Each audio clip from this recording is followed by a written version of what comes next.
At 1:54 a.m., Brandon Swanson called his parents. His car had gone off the road. He sounded calm, confident, just needed a ride. 47 minutes later, he suddenly yelled, "Oh shit!"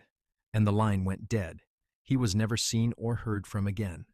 This is the chilling story of the disappearance of Brandon Swanson. Brandon was a 19-year-old college student from Marshall, Minnesota. He was smart, funny, a little introverted, but not the type to just vanish. On May 13th, 2000, he finished his last day of classes and went out to celebrate with friends in the nearby town of Canby. Nothing wild, just a few gatherings. He wasn't drunk. He wasn't high. At around midnight, he got in his car and began the drive home, a drive he would never finish. Brandon was a 19-year-old college student from Marshall, Minnesota. He was smart, funny, a little introverted, but not the type to just vanish.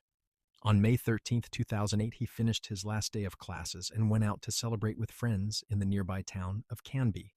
Nothing wild, just a few gatherings. He wasn't drunk. He wasn't high. At around midnight, he got in his car and began the drive home, a drive he would never finish.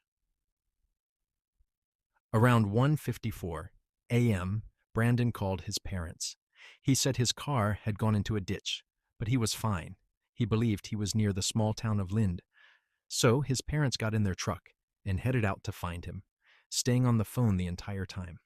Brandon said he could see lights in the distance, possibly the town, and he would walk toward them while they drove around flashing their headlights, trying to spot him.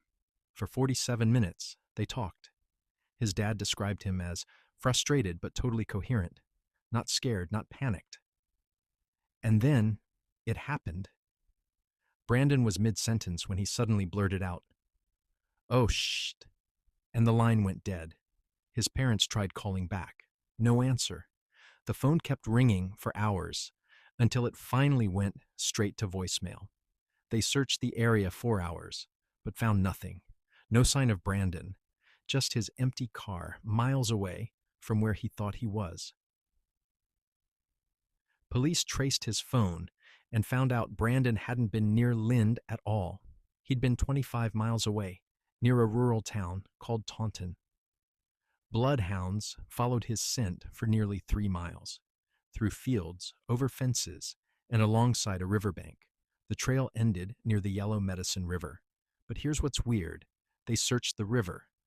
Nothing, no body, no clothing, no wallet, not even a shoe. It's like Brandon just vanished. So what happened to Brandon Swanson? Here are the theories. 1. He fell into the river and drowned. Maybe. But the river wasn't deep, and they searched it thoroughly. No remains have ever surfaced. 2. He died of exposure. Possibly. But again, where's the body? The area has been searched dozens of times over the years. 3. He was abducted. It's remote farmland. There's no sign anyone else was out there. But what if someone was watching? Or the most disturbing theory of all, he was being followed the whole time. And the moment he said, "Oh, shh," he saw something. Or someone. Brandon's parents never gave up. They pushed lawmakers to create Brandon's Law, which now requires police in Minnesota to immediately begin investigating reports of missing adults if the circumstances are suspicious. It's helped save lives, but Brandon has still never been found.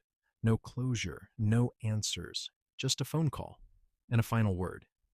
Brandon Swanson would be 36 years old today. If you know anything, contact the Lincoln County Sheriff's Office. And remember, you can be on the phone with someone and they can still vanish.